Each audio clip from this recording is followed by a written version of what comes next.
Hi everyone, welcome to this Math 082 video, 3.3 Scientific Notation. So let's first answer the question, what is scientific notation? You might have seen it before in a science class. Scientific notation generally looks like something like this. We'll have a number times 10 to, let's say, the 21st power. Okay, so you could also have something like this. You could have 3.2 times 10 to the negative 10th power. The important characteristics of scientific notation are that you only have one digit before the decimal point.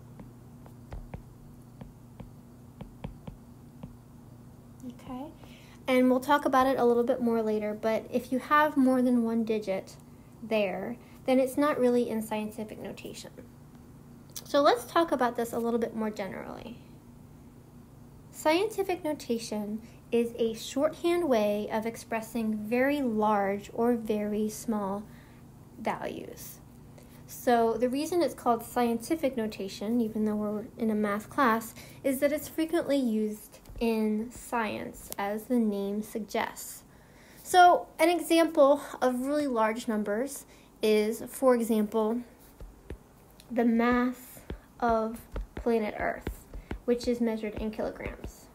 Now, obviously, we can't really calculate the mass of the Earth by putting it on a scale, but we know how big the Earth is, and then I guess using the density and so on, we can approximate the mass.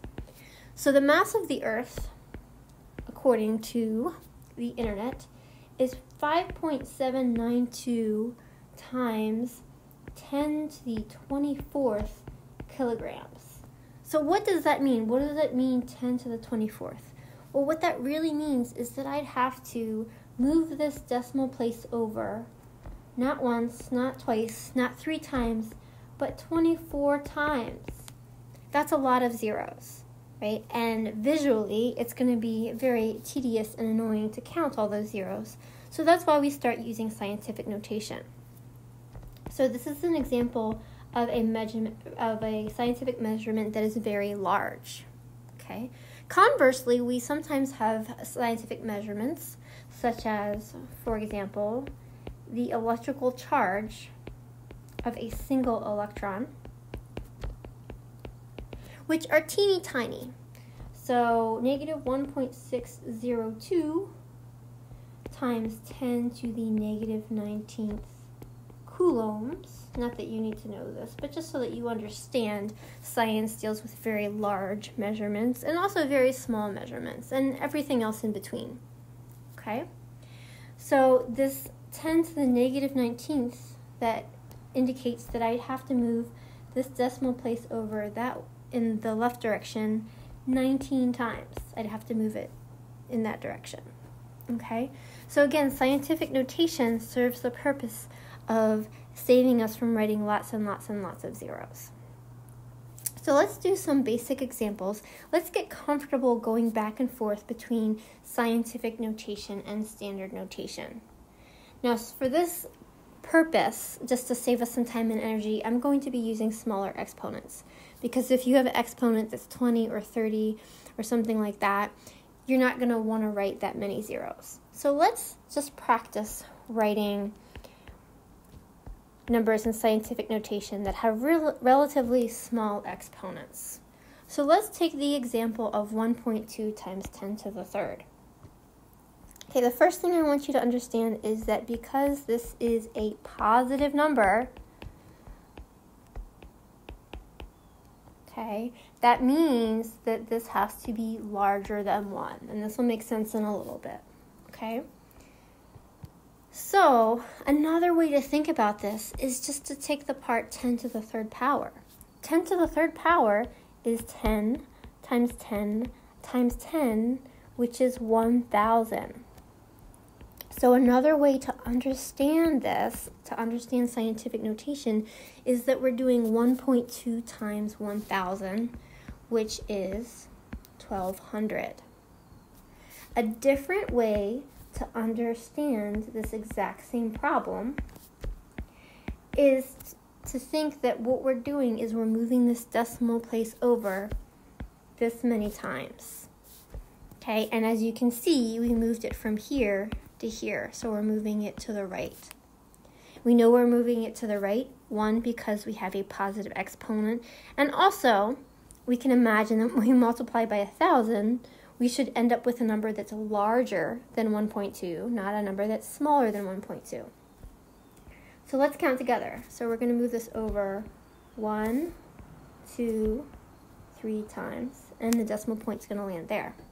As you can see, we have some spaces, if you will, some gaps. So we fill those in with zeros.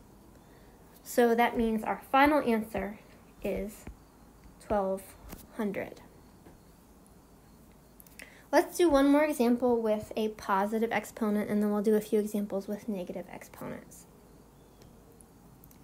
So let's take the example 3.269 times 10 to the 5th power. So 10 to the 5th power is 1 with 1, 2, 3, 4, 5 zeros after it, or 10,000.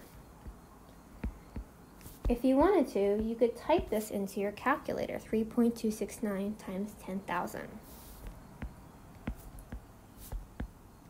Another way to think about this problem is to think of taking this decimal point, which starts right here, and moving it to the right 1, 2, 3, 4, 5 times. Notice that when we do that, we have 2 spots open, and we fill those spots with zeros. So our final answer is 326,900. Oftentimes, as a visual separation to help our brains interpret and read the number, we will place a comma here. My only note with that is that if you try to put the comma in MyOpenMath, I do not believe it will accept that answer. So it's fine to write it on a paper on an exam. Again, it's a visual separation for our brains to interpret the number. But MyOpenMath, or even a calculator, doesn't understand the meaning of the comma. So be careful with that.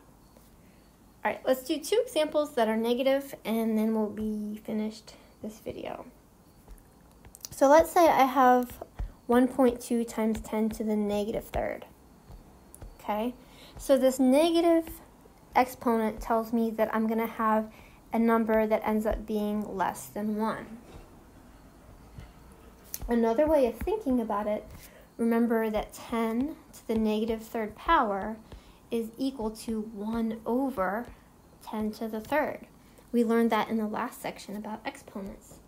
Well, that's the same as 1 over 1,000, which is 1/1000th, which we can also write as 0.001. So this is the same as writing 1.2 times 0.001. Probably the easiest way to understand how to rewrite this is to simply think of it as moving the decimal. So our exponent is -3, so we're going to move the decimal point 3 times, but this time, because it's negative, we'll be moving our decimal point to the left 1, 2, 3 times, and then it needs to land there. And like in our previous examples, we've created some vacancies. So we fill those in with zeros. If you would like to, you may put a leading 0 here. I recommend it especially on tests because sometimes visually it's not obvious that there is a decimal point here, and putting this leading 0 there, writing that there, draws attention to the fact that there is a decimal point right here. Let's do one more example. Let's say we have 5.69 times 10 to the negative 5th power. So again, you could go through the trouble of thinking about, well, what is 10 to the negative 5th, and then converting that to a decimal. Again, the easiest, fastest way to do this is to simply move your decimal place to the left because this is negative, 5 times. So we're going to go 1, 2, 3, 4, 5. Okay, and again, we have created some vacancies here. So we'll fill them in with zeros. If we want to, we can put a leading 0 at here. I'll put it in black ink so you guys can see it. Okay, so notice, very important, I moved the decimal place over 5 times, but I only wrote 4 zeros because the first time I moved my decimal point was from the right side to the left side of the 5. Same thing up here, I have 10 to the negative 3rd power. So you would expect perhaps to see 3 zeros. However, you can see we only have 2 zeros. And simply that's because the first time we move this, we have to move it from one side of the 1 to the other side. That is our first movement. So we only end up with 2 zeros, not 3.